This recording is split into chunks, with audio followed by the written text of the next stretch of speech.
The Hound of Hollows. In the winter of 1974, the small town of Cold Hollow, nestled in the fog-drenched valleys of Vermont, USA, was a place where the past lingered like a guest who refused to leave. Its clapboard houses and single-steepled church stood against a backdrop of dense pine forests, where the wind carried whispers of old secrets. The townsfolk, hardy and insular, spoke of a shadow that haunted their churchyard, a creature with eyes like burning coals and a howl that promised death.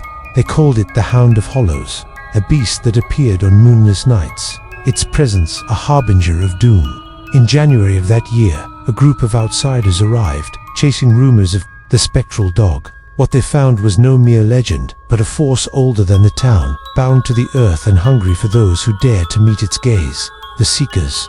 The group was a mix of restless souls, drawn to Cold Hollow by a shared fascination with the unknown. Daniel Carver, a 28-year-old folklorist from Boston, had spent years collecting tales of New England's ghosts, his notebooks filled with stories of cursed woods and forgotten graves. With him was Sarah Klein, a photographer whose black and white images captured the eerie beauty of abandoned places. Lucas Red, a skeptical journalist looking for a story to boost his failing career. And Ellie Morgan, a local teenager who'd joined them out of boredom, her knowledge of Cold Hollow's backroads invaluable. They'd heard of the Hound through a grainy article in a regional paper, describing a black dog seen near the church, its eyes glowing red, its howl preceding a string of deaths in 1952. Cold Hollow was a town that seemed to resist outsiders. Its main street was lined with shuttered shops, and the church, a graying wooden structure with a crooked steeple, stood at the edge of a cemetery overgrown with brambles. The group arrived on a Friday, the air sharp with frost, the sky heavy with clouds. Ellie led them to the church, where the locals avoided eye contact, their faces etched with suspicion. An old man, sweeping the church steps, warned them to stay away after dark. "The Hound sees you," he muttered, his hands trembling. "It knows your sins." Daniel, undeterred, set up camp in a clearing near the cemetery, his tape recorder ready to capture any sounds. Sarah unpacked her camera, her lens trained on the church's weathered facade. Lucas scoffed, calling the legend small-town nonsense, but his eyes darted to the shadows. Ellie, nervous but defiant, clutched a silver cross necklace, a gift from her grandmother, who'd whispered tales of the Hound since she was a child. The group planned to watch the churchyard that night, hoping to glimpse the beast and unravel its mystery. The first night, as midnight approached, the air grew colder, the forest silent save for the creak of pines. The church loomed in the darkness, its windows black, the cemetery a maze of tilted headstones. Daniel's tape recorder hummed, picking up nothing but the wind. Sarah's camera flashed, illuminating the frost-covered graves, her photos revealing only mist and shadow. Then, a low growl broke the silence, not from the recorder but from the air itself, a sound that vibrated in their bones. Ellie pointed to the churchyard's edge, where a shape moved among the trees. It was massive, larger than any dog, its fur blacker than the night, absorbing light like a void. Its eyes burned red, not reflective, but alive, like embers in a dying fire. The growl became a howl, low and mournful, carrying a weight that pressed against their chests. "Don't look at it," Ellie whispered, her cross clutched tight. But Daniel, driven by curiosity, stepped closer, his recorder raised. The Hound didn't move, but its eyes locked onto him, and the air grew heavy, thick, with the scent of damp earth and something sharper, like charred wood. "What are you?" Daniel asked, his voice steady but thin. The Hound's howl stopped, and the silence was worse, a void that swallowed sound. Sarah snapped a photo, the flash blinding, and for a moment, the Hound's form flickered, revealing not fur but a shifting mass, like smoke trapped in a glass. Lucas grabbed Daniel's arm, pulling him back, while Ellie muttered a prayer, her voice shaking. The Hound vanished into the trees, its eyes lingering in their minds, the growl echoing. Long after it was gone, when they checked the recorder, it had captured nothing but static, threaded with a faint whisper. Daniel. Sarah's photo showed only a blur, but the shape was unmistakably a dog, too large, its eyes two red points burning through the mist. They retreated to their camp, the forest pressing closer, the church's steeple a dark finger against the sky. The days of dread. The next morning, Cold Hollow felt different. The townsfolk avoided the group, their whispers sharp with fear. The old man was gone, his broom left on the church steps, a smudge of ash where he'd stood. Daniel, shaken but determined, interviewed the locals, but they offered little, only warnings to leave before the next moonless night. Sarah's photos, developed in her portable darkroom, showed anomalous shadows that didn't match the light, a faint spiral etched into a headstone that hadn't been there before. Lucas, his skepticism fraying, found a journal in the church's vestry, its pages brittle, detailing a 19th century ritual to bind a shadow beast to the land, a guardian turned predator when the town's faith faltered. Ellie, haunted by the Hound's eyes, began seeing it everywhere in the reflection of a shop window, lurking at the edge of the forest, its growl a constant hum in her ears. She told the group about her grandmother's stories. The Hound was no mere dog but a vessel, carrying the sins of Cold Hollow, appearing when the town's guilt grew too heavy. "It takes those who see it," she said, her voice barely a whisper. "It knows what you've done." Daniel became obsessed, replaying the recorder's static, hearing his name repeated in a voice not his own. Sarah's photos grew stranger, each one showing the Hound closer, its form less defined, its eyes brighter. Lucas, desperate to disprove it, searched the cemetery, finding graves marked with spirals, their dates clustering around 1952, the year of the last sightings. Ellie stopped sleeping, her cross leaving red marks on her palm, her dreams filled with the Hound's howl, calling her name.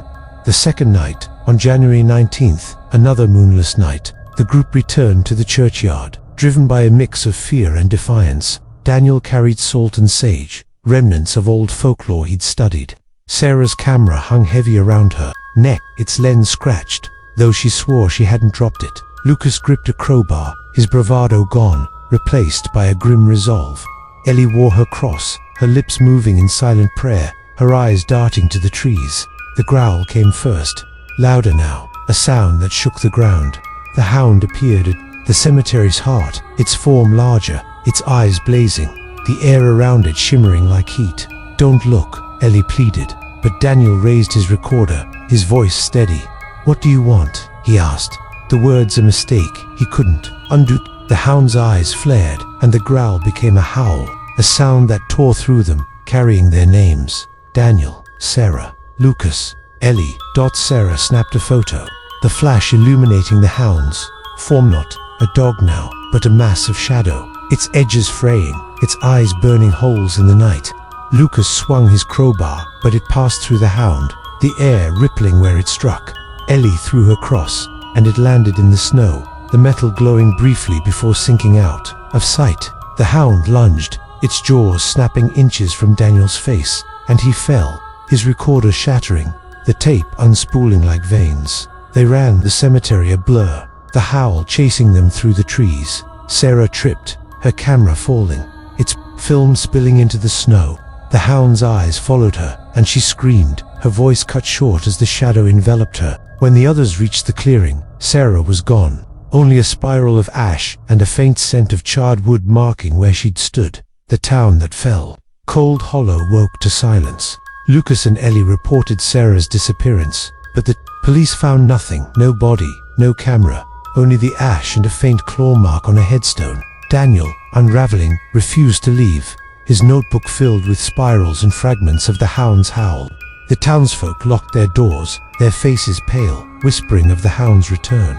The church's pastor, a weary man named Amos, tried to calm them, but his sermons faltered, his eyes haunted by something he wouldn't name. Ellie, desperate, sought out her grandmother, who lived at the town's edge. The old woman, frail but sharp, told her the Hound was no spirit but a debt, born of a ritual to protect Cold Hollow from its own darkness. "It feeds on guilt," she said, her hands trembling. "It takes those who see it, because seeing is knowing." She gave Ellie a journal, its pages filled with symbols, spirals, eyes, claws matching those in Daniel's notes. Lucas, his career forgotten, became erratic, hearing the Hound's growl in every shadow. He returned to the cemetery alone, crowbar in hand, determined to end it. He found a grave, unmarked but fresh, its soil etched with a spiral. As he dug, the growl returned, and the Hound appeared, its eyes blinding. Lucas swung, but the crowbar fell, and his scream was swallowed by the night. When Ellie and Daniel searched for him, they found only his crowbar, embedded in the grave. the soil scattered with ashdot. The final night, on January 22nd, Daniel and Ellie returned to the church, their hope fading. Daniel, consumed by guilt for leading, the group carried the journal and a vial of holy water from Amos. Ellie, her faith shaken, held a new cross, her grandmother's words echoing, "Don't look at its eyes." The churchyard was silent, the air heavy, the hound's presence a weight they could feel. It appeared without warning, larger now, its form barely canine, a shifting mass of shadow with claws that tore the earth. "Daniel," it growled, its voice a chorus of the lost. "Ellie." Daniel poured the holy water, but it hissed and evaporated, the hound untouched. Ellie raised her cross, shouting, "Leave us." The hound's eyes flared, and the ground shook, the headstones cracking, their spirals glowing red. Daniel opened the journal, reading the symbols aloud, a chant he didn't understand. The hound howled, a sound that split the air, and lunged, its claws grazing his chest.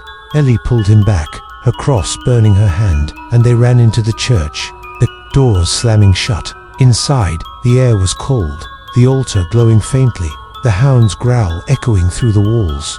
Daniel kept reading, the symbols burning in his mind, and the hound's form flickered, its eyes dimming. The church trembled, the windows shattering, and the hound's howl became a scream, a sound that wasn't animal but ancient, a wail of something unbound. Daniel finished the chant, the journal catching fire, its pages ash. The hound vanished, the growl fading, but the church felt heavier, as if the ritual had only pushed it deeper into the earth. The hollow that remained. Daniel and Ellie survived, but Cold Hollow did not. The town shut down the church, its doors boarded, the cemetery abandoned. The police called Sarah and Lucas runaways, their disappearances unsolved. Daniel left for Boston, his notebooks burned, but the hound's growl followed, a whisper in his dreams. Ellie stayed silent, her cross a constant weight, her eyes avoiding the forest. The townsfolk stopped speaking of the hound, but it lingered. Hikers reported a growl in the pines, eyes glowing in the fog, a scent of ash on the wind. A child found a journal in the cemetery, its pages filled with spirals, but it crumbled when touched. In 1980, a hunter saw a black shape near the church, its eyes red, and vanished, his rifle left in the snow. The Hound of Hollows waits, bound to the valley, its growl a call to those who carry guilt. If you hear it, if you see its eyes, don't look, don't speak, because once it knows you, Cold Hollow will claim you forever.